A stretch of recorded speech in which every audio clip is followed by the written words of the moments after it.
Tejas academy స్థాపించిన 12 సంవత్సరాల్లో 1918 defence ఉద్యోగాలతో పాటు ఇంటర్లో రాష్ట్ర స్థాయి మార్కు సాధించి తెలంగాణ నెంబర్ 1 గా నిలిచిన Tejas. Welcome to Suman TV Karimnagar. అందరికీ నమస్తే.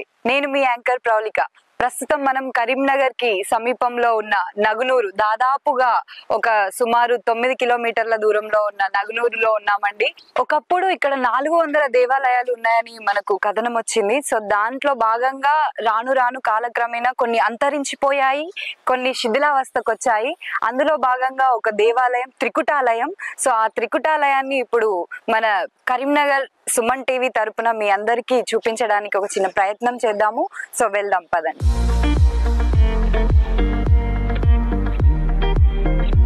ఓకే, మనం ఇప్పుడు ఊరి ఎంట్రన్స్ నుండి త్రికుటాలయ దారికి వెళ్తున్నామండి. సో దగ్గరలో ఉంది టెంపుల్. సో మన సుమన్ టీవీ కరీంనగర్ తరపున మీ అందరికి కూడా ఇది చూపించే ప్రయత్నంలో సో దగ్గరికి వచ్చేసాం ఆల్రెడీ. సో ఎంతో విశిష్టత కలిగిన దేవాలయాలన్నీ కూడా నగనూరులోనే ఉన్నాయండి. ప్రత్యేకంగా 400 పైగా అంటే అప్పుడు ఎంత చరిత్ర ఉండి ఉంటుందో మీరు ఒక్కసారి ఊహించండి. సో దాదాపుగా కాకతీయుల కాలంలో ఉన్న దేవాలయాలన్నీ కూడా ఇక్కడ మన నగనూరులోనే ఉన్నాయి, కరీంనగర్ జిల్లాలో. సో ప్రతి ఒక్కటి కవర్ చేయడానికి ట్రై చేస్తాము. అందులో ఫస్ట్ మనం త్రికుటాలయాన్ని చూపిద్దాము.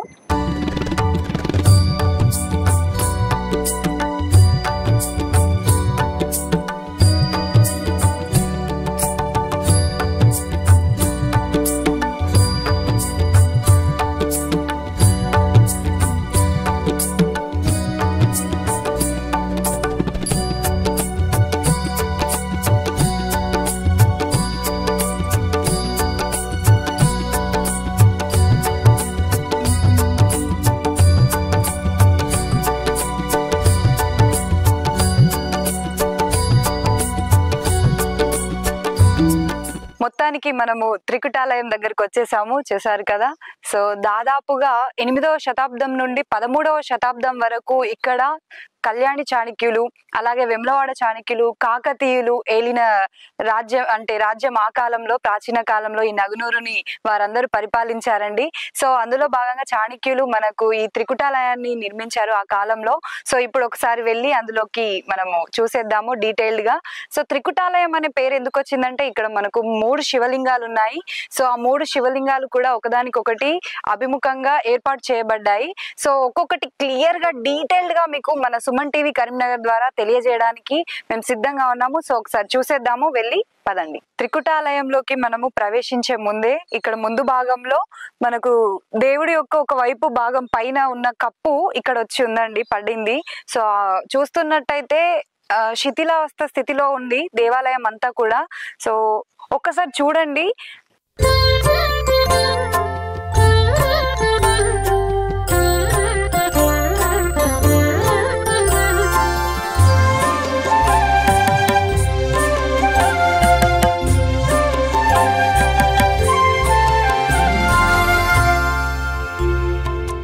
చూస్తున్నట్టయితే దేవాలయం అంతా కూడా అసలు డ్యామేజ్ గా ఉంది కొంచెము. మొత్తానికి మనకు వ్యూ అయితే చూస్తున్నట్టయితే ఒకవైపు రావి చెట్టు కూడా చాలా బాగుంది. ఎంట్రన్స్ లోనే మనకు శివలింగం ఒకవైపు, అక్కడ రావి చెట్టు దగ్గర కూడా ఒక శివలింగం ఉందండి ఏర్పాటు చేసి. సో ఒకసారి లోపలికి వెళ్తూ చూద్దాము. ఈ త్రికుటాలయంలో మామూలు రోజులలో పూజలు జరగవండి. సో శివరాత్రి రోజు మాత్రమే ఘనంగా పూజలు జరుగుతాయి ఇక్కడ పెద్ద ఎత్తులో. ఇక్కడ నగునూరులో ఉన్న గ్రామస్తులు, అలాగే చుట్టుపక్కల ఉన్న గ్రామస్తులు అందరూ కూడా వచ్చి పూజలు చేస్తూ ఉంటారు శివరాత్రి రోజు. సో వారికి ఇబ్బంది కలగకుండా ఈ రైలింగ్ ని ఏర్పాటు చేశారు. భక్తులందరూ కూడా రద్దీ ఉంటుంది కదా ఆ రోజు, శివరాత్రి రోజు చాలా మంది వస్తారు ఇక్కడికి. సో ఇటువైపు నుండి ఒకవైపు నుండి వెళ్ళడానికి, ఇటువైపు నుండి రావడానికి ఇలా ఇబ్బంది కలగకుండా. అలాగే కింద చూస్తున్నట్టయితే సిమెంట్ తో ఫ్లోరింగ్ కూడా ఏర్పాటు చేశారు. ఇదంతా కూడా భక్తులకు ఎలాంటి ఇబ్బంది కలగకుండా మళ్ళీ ఇప్పుడు కొత్తగా వేసిందండి ఇదంతా కూడా. సో చూసారు కదా ఇటువైపు బండలన్నీ ఎలా ఒకదానిపైన ఒకటి పరిచిన్నాయో. నిజంగా అప్పుడు ఎలాంటి బంకమట్టి అంటే జాయింటింగ్ కి ఎలాంటి కెమికల్స్ అలాంటి యూజ్ చేయకుండా ఓన్లీ ఒక బండ మీద బండ పేర్చి మాత్రమే ఇలా సెట్ చేశారు. అప్పటి కాకతీయుల కాలంలో, ఈ చాణక్యుల కాలంలో విశిష్టత ఏంటి అంటే మనకు గుడుల యొక్క విశిష్టత ఎక్కడ చూసినా గానీ బండ మీద బండ పేర్చి ఆ గుడిని అలా నిర్మిస్తారు. దాంట్లో ఎలాంటి ఈ సిమెంట్ అలాంటివి ఇలాంటివి కూడా యూజ్ చేయకుండా బండ మీద బండను పేర్చి మరి ఇలా ఒక ఇంత పెద్ద పెద్ద బండల్ని ఆపారండి. సో గ్రేట్ కదా. అదంతా ఇప్పుడు మనం చూస్తున్నామంటే నిజంగా చాలా అద్భుతంగా ఉంది. సో డీటెయిల్ గా చూద్దాం పదండి.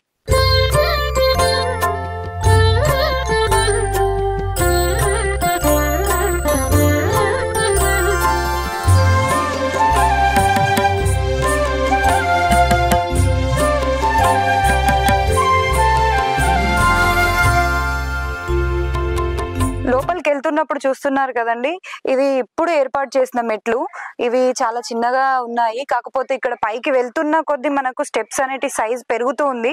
వీటి వెడల్పు చూసారా ఎంత వెడల్పుగా ఉన్నాయో. చాలా పెద్దగా ఉండేది బండ, కాకపోతే భక్తులకు ఎలాంటి ఇబ్బంది కలగకుండా అలా మళ్ళీ సౌకర్యంగా ఉండాలని భక్తులకు ఎక్కడంలో ఇలా ఏర్పాటు చేశారు. ఆ కాలంలో వాళ్ళ హైట్ కూడా కొంచెం డిఫరెన్స్ ఉండేది. సో వెళ్దాం లోపలికి. నిజంగా అద్భుతంగా ఉందండి శివాలయం. నిజంగా దర్శించుకోవడం చాలా గొప్పగా అనిపిస్తుంది. మొత్తానికైతే కంప్లీట్ గా ఈ బండలకి అలాగే మనకి ఎంట్రన్స్ లో ఉన్న ఈ 2 పిల్లర్స్ కి తేడా ఉంది. ఎందుకంటే ఈ 2 పిల్లర్స్ మళ్ళీ కొత్తగా అరేంజ్ చేశారు. ఇవి అప్పుడు ఈ గుడి నిర్మించినప్పుడు ఏర్పాటు చేసినవి కాదు, మళ్ళీ మధ్యలో తెచ్చినవి. చూసారు కదా, ఆ బండల్ని చూస్తున్నట్టయితే మనకు కనిపించే భాగం మాత్రమే పాలిషింగ్ చేశారండి, అంటే స్మూత్ గా కనిపిస్తుంది. ఇక్కడ కింద చూస్తున్న బండల్ని చూసారు కదా ఎంత గరుకుగా ఉందో, అంటే బండ ఎలా ఉందో అలాగే ఉంది. కాకపోతే కనిపించే భాగం అయితే ఏదైతే ఉందో దాన్ని పాలిషింగ్ చేశారు నీట్ గా మనకు స్ట్రక్చర్ కనిపించడానికి. అద్భుతం అండి నిజంగా. కాకతీయుల కాలం నాటి ఆ కళలు, ఆ నైపుణ్యాలు నిజంగా ఎంత గ్రేట్.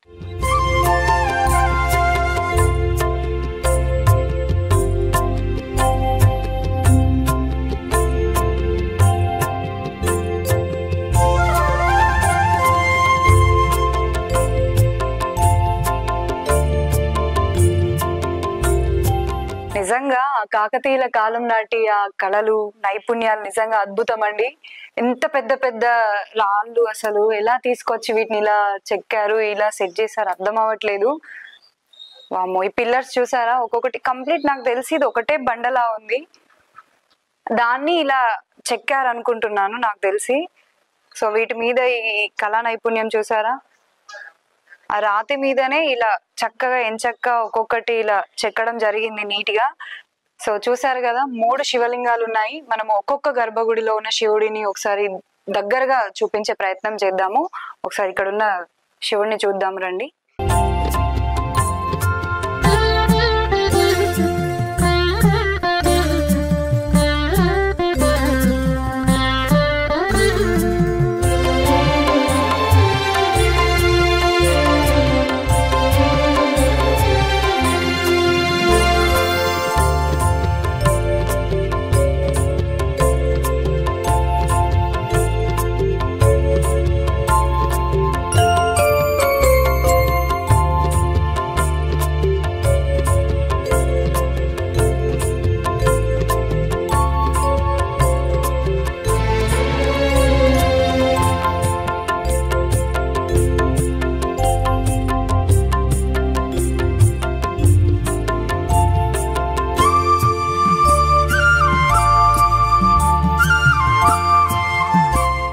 కాకతీయులు చాణక్యుల కాలంలో నిజంగా ఇంత పెద్ద శివలింగాన్ని ఎలా ప్రతిష్ఠించారో కానీ నిజంగా మహా అద్భుతం. ఒకసారి చూస్తున్నట్టయితే డీటెయిల్ గా చూడండి. మనకు ఒకవైపు ఆల్రెడీ శిథిలావస్థ స్థితిలో ఉంది శివలింగం అంతా కూడా. కింద చూస్తున్నట్టయితే ఆ ఆర్కిటెక్చర్ కూడా చాలా అద్భుతంగా చేశారు. ఆ కాలంలో కాకతీయుల కాలంలో ఆ శిల్పకళ ఏదైతే ఉందో మనకు ఉట్టిపడేలా శివలింగాన్ని ఎంత అద్భుతంగా చెక్కారో చాలా అద్భుతంగా ఉందండి. ఈ త్రికుటాలయంలో ఉన్న ఒక గర్భగుడి వెనుక వైపు భాగం ఒకవైపు వంగిపోయి ఉందండి. చూస్తున్నట్టయితే వెనుక వైపు భాగం కృంగిపోయింది ఒకవైపు. అలాగే అక్కడ బండలన్నీ కూడా ఒకసారి ఒకదాని మీద ఒకటి పేర్చింది. అక్కడ మనకు గ్యాప్ వచ్చింది చూస్తున్నట్టయితే, అంటే ఎంత శిథిలావస్థ స్థితిలో ఉందో మనకు అర్థమవుతుంది చూస్తున్నట్టయితే.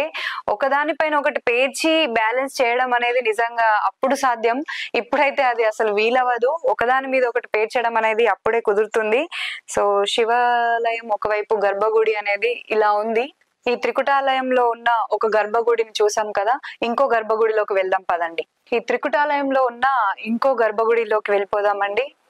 సో ఈ గర్భగుడి ప్రతి 3 ఉన్నాయి కదా, ఈ 3 గర్భగుడిలో ఎంట్రెన్స్ అనేటివి దాదాపు సేమ్. ప్రతి గర్భగుడి ఎంట్రెన్స్ కూడా సేమ్ ఉన్నాయండి. ఆర్కిటెక్చర్ అంతా కూడా సేమ్ డిజైన్ లో ఉన్నాయి. సో లోపలికి వెళ్దాం పదండి.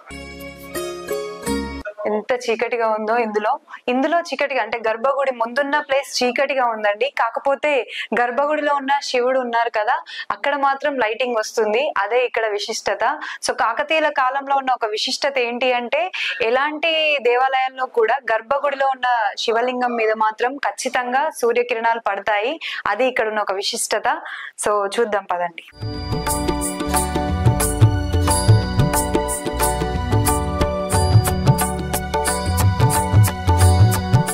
ఓకే, ఇక్కడ కూడా సేమ్ ఇందాక చూపెట్టిన ఒక గర్భగుడిని చూపెట్టాం కదా, సో ఇక్కడ కూడా సేమ్ అలాగే ఉందండి.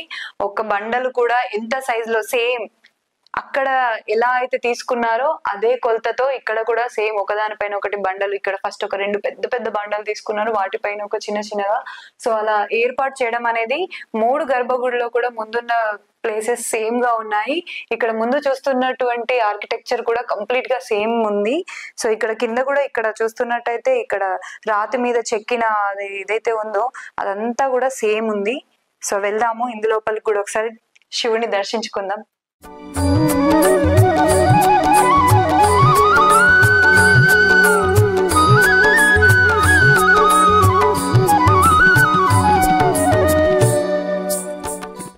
ఓకే, గర్భగుడి లోపలికి వెళ్ళిపోదాము.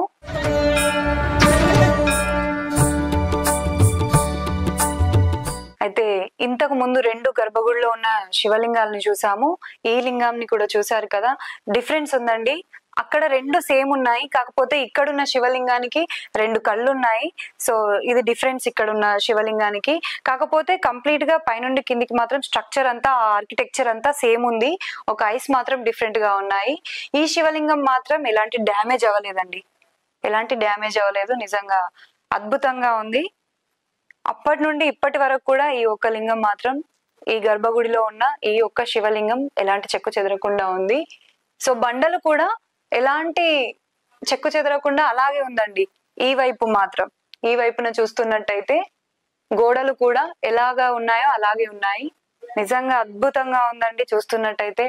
సో శివాలయంకి వచ్చి ఇలా దర్శించుకొని మీకు మా సుమన్ టీవీ కరీంనగర్ ద్వారా ఇదంతా చూపించడం కూడా చాలా మహాభాగ్యంగా అనిపిస్తుంది. సో నిజంగా గ్రేట్.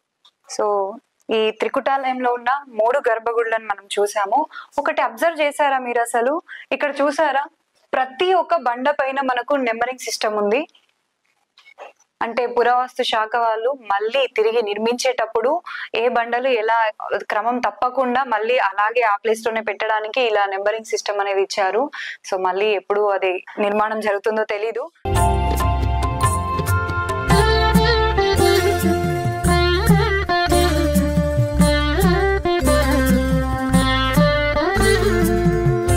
ఇంకొక విషయము, ఈ త్రికుటాలయము చుట్టుపక్కల చూస్తున్నట్టయితే అడుగడుగున దేవాలయాలు ఉన్నాయండి. నిజంగా ఇంకొకటి ఏంటి అంటే, ఇక్కడ ఎక్కడ త్రవ్వకాలు జరిగినా కానీ ఏదో ఒక విగ్రహాలు దొరుకుతూనే ఉంటాయి. ఎప్పటికి కూడా మనకు పురావస్తు శాఖ వారు తెలియజేస్తూనే ఉంటారు. అడుగడుగున ఇక్కడ దేవాలయాలు ఉన్నాయంటే నిజంగా 400 పైగా దేవాలయాలు ఉన్నాయన్నది కూడా నిజమే అనిపిస్తుంది. ఒక్కసారి ప్రతిదీ కూడా డీటెయిల్ గా చూద్దాము. మనము మండపం పైన ఉన్న ఈ గోపురం అంటే చూసారు కదా, ఎలా ఒక బండ పైన బండను పేర్చి ఒక స్క్వేర్ షేప్ లో అరేంజ్ చేశారండి. ఇది కూడా ఒక అద్భుతం అని చెప్పొచ్చు. అక్కడ దాని మీద చెక్కిన ఒక్కొక్కటి శిల్పకళ చూసారా, ఆ రాతి మీద అలా ఎలా చెక్కారు, అసలు ఆ థాట్ అప్పుడు వాళ్ళకి ఎలా వచ్చింది.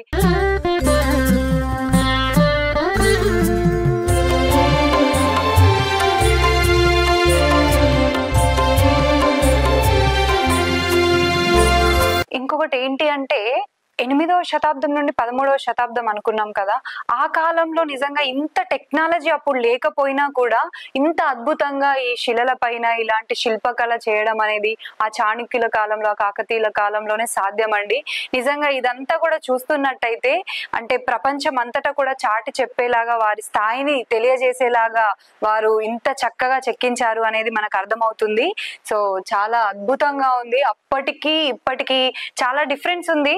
అప్పటి టెక్నాలజీ ఇప్పటి టెక్నాలజీ చాలా వేరు. కాకపోతే ఇప్పుడు ఇలా చేయమంటే ఇలా కష్టం, అది అసాధ్యం అని చెప్పొచ్చు.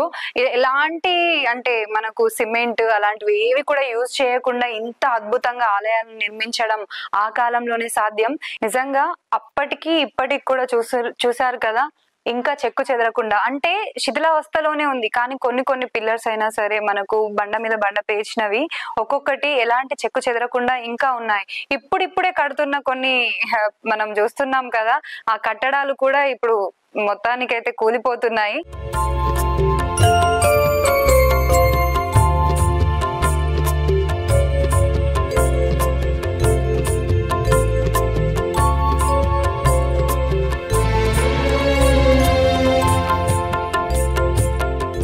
నిజంగా ఇలా దగ్గర నుండి వీక్షించడం అనేది చాలా అద్భుతంగా అనిపిస్తుంది. నిజంగా ఇక్కడ బండలన్నీ కూడా ఇలా ఒక పెద్ద బండ, ఇలా ఒక చిన్న బండల మీద నుండి ఒక పెద్ద బండను తీసుకొని దాని మీద ఒక శిల్పం ఏదైతే ఇలా వాళ్ళ ఆర్కిటెక్చర్ అనేది డిఫరెంట్ గా ఉందండి.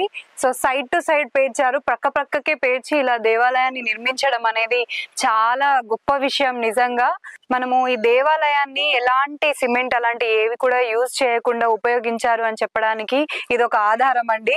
ఇక్కడ మనకు ఒకవైపు ఉన్న కుంగిపోయి ఉన్న పిల్లర్ని చూస్తున్నట్టే ఇక్కడ ఈ బండ అనేది ఇట్లా వంగిపోయింది.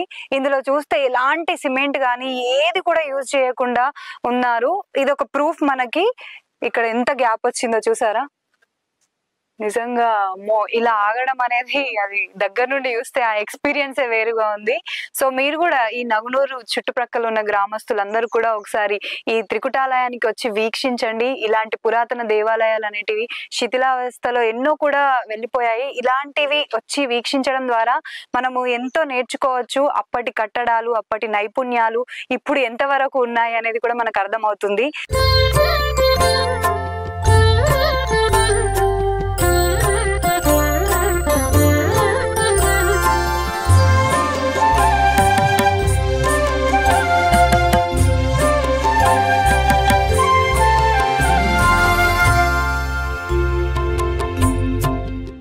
నిజంగా నగునూరులో ఉన్న ఎంతో చరిత్ర గల దేవాలయాలన్నీ కూడా నగునూరులో ఉన్నాయి కదండి. సో ఇలాంటి దేవాలయాలకి వస్తూ పోతూ ఉంటారు విజిటర్స్ అందరూ కూడా. సో ఇక్కడ మనతో పాటు ఈ దేవాలయాన్ని వీక్షించడానికి వచ్చిన వాళ్ళు ఉన్నారు. నమస్తే సార్. నమస్తే అండి. మీ పేరు?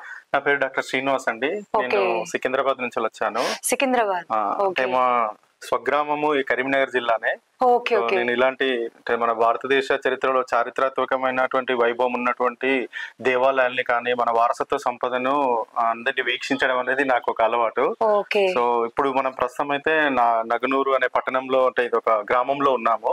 ఇది దాదాపుగా కరీంనగర్ నుంచి ఒక 8 కిలోమీటర్ల దూరంలో ఉంది. సో ఈ నగునూరు అనేది పేరు అందుకు వచ్చిందంటే దాదాపుగా 400 దేవాలయాలు ఉన్నాయి కాబట్టి దీన్ని నగునూరు అని పేరుగా పిలుస్తారు. ఇది ఒకప్పుడు ఏంటంటే కాకతీయుల సామ్రాజ్యంలో ఇది ఒక అధికార కేంద్రంగా ఉండేది. సో అందుకోసమనే మీరు కరీంనగర్ పట్టణం నుంచి మొదలుకొని ఇక్కడ మళ్ళీ రాయపట్నం, ధర్మపురి అని ఉంటుంది. ఈ దారిలో మీరు ఎంతసేపు ప్రయాణించినా ఇలాంటి కొన్ని వందల వేల ఆలయాలను కూడా వీక్షించవచ్చు.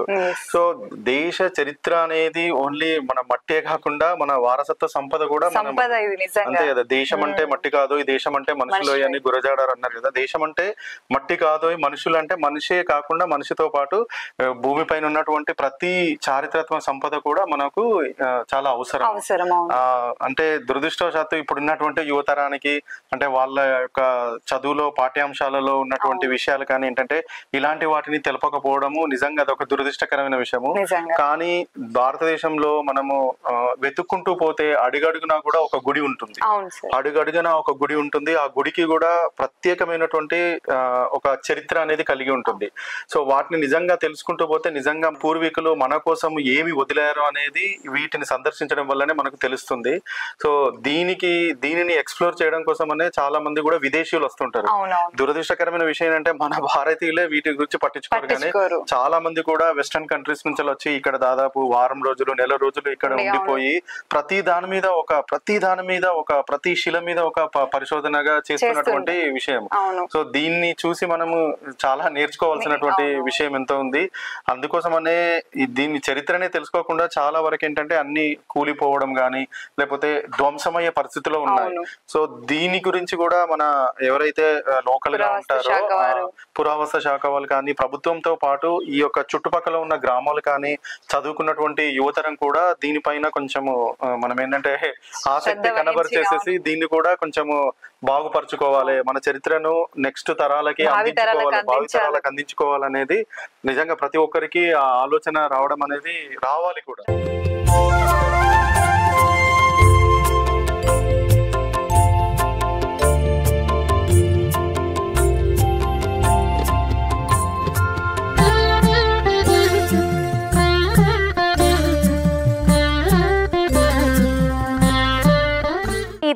త్రికుటాలయానికి దగ్గరలోనే ఇంకా 2 ఆలయాలు ఉన్నాయి. ఒకసారి వాటిని కూడా చూద్దాం. వచ్చేసింది. సో ఇందులోకి వెళ్ళే ప్రయత్నం చేశాం కానీ వెళ్ళలేకపోయాము. సో బయట నుండే చూస్తున్నట్టయితే ఇది కూడా పెద్ద శివాలయమే అండి. స్తంభాలు ముందట వైపు అక్కడ స్తంభాలు ఉన్నాయి. ఇక్కడ బ్యాక్ సైడ్ ఉన్న బండలన్నీ కూడా కూరుకుపోయాయి. ఒక్కటి కూడా కరెక్ట్ గా లేవు. లోపలికి వెళ్ళే ఛాన్స్ లేదండి. సో మనకు త్రికుటాలయానికి దగ్గరలోనే ఉంది. సో దగ్గరలో ఉన్న ఇదొక మరొక శివాలయము. ఈ శివాలయం లోపలికి వెళ్ళడానికి అసలు ఛాన్స్ లేదు. మనము త్రికుటాలయంకి సమీపంలో మరొక వైపు ఇంకొక ఆలయం ఉందండి. ఇక్కడ నిజంగా మేము అంటే నడుస్తూనే చూస్తున్నాము, అడుగడుగున దేవాలయాలు ఉన్నాయనేది చాలా వాస్తవంగా అనిపిస్తుంది. 400 పైగా దేవాలయాలు ఉండడంలో ఆశ్చర్యమే లేదనిపిస్తుందండి. సో ఇక్కడ చూసారు కదా, ఇది కూడా శిథిలం అయిపోయి ఉంది. మొత్తానికి ఇక్కడ కూడా ఒక ఆలయం ఉంది అనేది మనకు నమూనా చూడండి, కంప్లీట్ గా శిథిలమైపోయి ఉంది. అక్కడ లోపలికి వెళ్ళలేని పరిస్థితిలో ఉన్నాము. సో ఈ వైపు చూస్తున్నట్టయితే ఒక్కసారి ఇటువైపు సైడ్ కి చూడండి, 2 స్తూపాలు ఉన్నాయి. సో మన త్రికుటాలయ సమీపంలోనే ఒక ఆలయం ఉంది. దానికి పాటు ఇక్కడ పక్కనే చూస్తున్నట్టయితే 2 స్తూపాలు కూడా ఉన్నాయి. ఆ స్తూపాలు కూడా దేనికి నిర్మించారు, అది ఏదో ఒక ఖచ్చితంగా దానికి కూడా ఒక స్టోరీ ఉంటుంది. సో 2 స్తూపాలు అయితే ఉన్నాయి.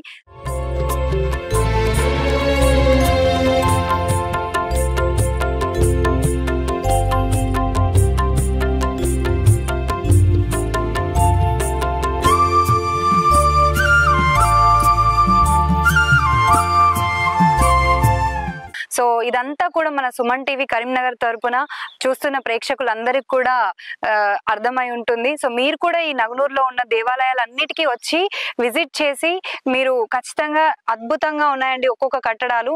ఆ 8-13వ శతాబ్దంలో కట్టిన దేవాలయాలు ఇప్పటికీ ఉండి మనం వెళ్ళి చూస్తున్నాము అంటే అది ఆశ్చర్యపోయాల్సిన విషయమే.